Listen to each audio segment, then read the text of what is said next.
আসসালামু আলাইকুম, সবাইকে শুভেচ্ছা। আমাদের আরেকজন দর্শক মোহাম্মদ রাজু, উনি প্রশ্ন করছেন, স্যার আসসালামু আলাইকুম, আমি একজন কুয়েতে থাকি।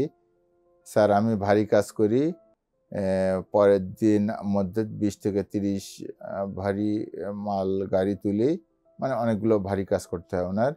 তাহলে 1 ঘন্টা মাল ওজন 30 থেকে 40 কেজি হয়। ওই কাজ করার পর থেকে বুকের মধ্যে চাপ হয়, বসতে গেলে ব্যথা হয়, নিচের দিকে তাকাইলে ব্যথা হয়, বুকে এটা করণীয় কি আচ্ছা কি সমস্যা উনি থাকেন হলো কুয়েতে।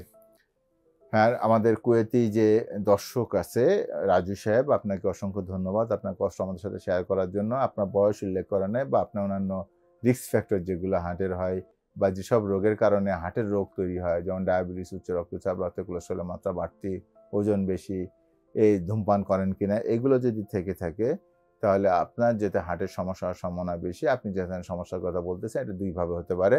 একটা ওজন বহন বেশি যদি আপনি অভ্যস্ত না হন কোনো কাজে বা অনেকদিন ধরে যদি কাজ না করে হঠাৎ করে কাজ করেন বা আপনি হয়তো নতুন যদি এই কাজে যোগদান করেন, তাহলে সেক্ষেত্রে অনেক সময় কাজ করার পরে মাসেলে ব্যথা হতে পারে। সেজন্য আপনার এই ধরনের সমস্যা একটা হওয়ার সম্ভাবনা আছে। এই ছাড়া আপনি যেভাবে হিস্ট্রি দিলেন সেখানে কিন্তু হার্টের রোগ থাকার সম্ভাবনা কিন্তু অনেক, অনেক বেশি। সেক্ষেত্রে অবশ্যই আপনি একজন কার্ডিওলজিস্ট বা হৃদরোগ বিশেষজ্ঞের সাথে পরামর্শ নেওয়া উচিত। যে আপনার কেন হচ্ছে, সেক্ষেত্রে অবশ্যই কিছু পরীক্ষা-নিরীক্ষা করে আপনার নিশ্চিত হওয়া উচিত যে এটা হার্টে কি কারণে, এটা অনেক সময় হয়তো ব্লকজনিত হৃদরোগ বা ভালভের সমস্যার জন্য হতে পারে বা অন্যান্য আরো কারণ যেগুলোতে এই যে আপনার পরিশ্রম করলে শ্বাসকষ্ট হয় বা পরিশ্রম করতে আপনার বুকে ব্যথা হয়, এগুলোতে হতে পারে।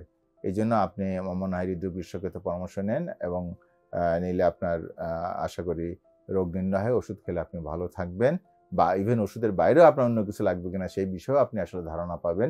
ডাক্তার সাহেব আপনাকে ধারণা দিবে যে আপনার আসলে নেক্সট চিকিৎসার পদক্ষেপ কি হবে সেটাও আসলে ধারণা পাবেন বা আপনার আসলে কি ইনভেস্টিগেশনও আসলে করতে হবে সেটাও আপনি ধারণা পাবেন। ধন্যবাদ আপনাকে।